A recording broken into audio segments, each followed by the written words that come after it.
Como inserir uma tabela no Canva.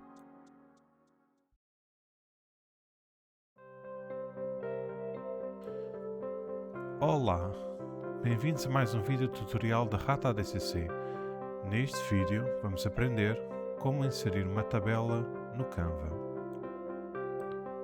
Estamos dentro de um design vazio. Clicamos aqui em Tools, em português, Ferramentas.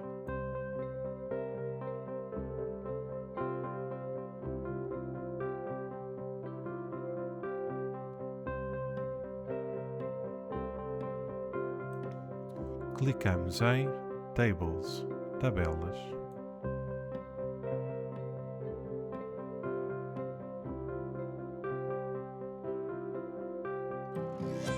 Clicamos em cima da tabela.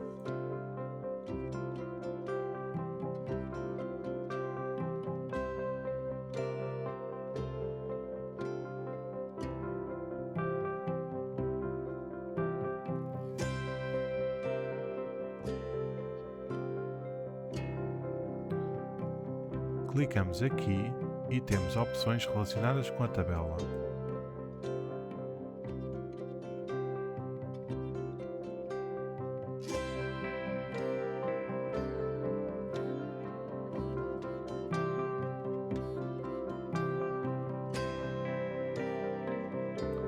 Clicamos aqui e temos outras opções que se aplicam à célula selecionada.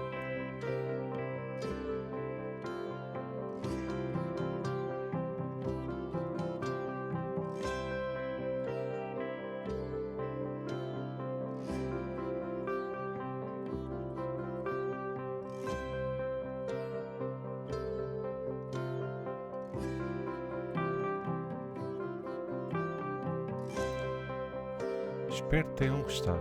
Se tiverem dúvidas, coloquem nos comentários. Para mais vídeos sobre o Canva ou outros programas e aplicações, vejam o nosso canal. Obrigado.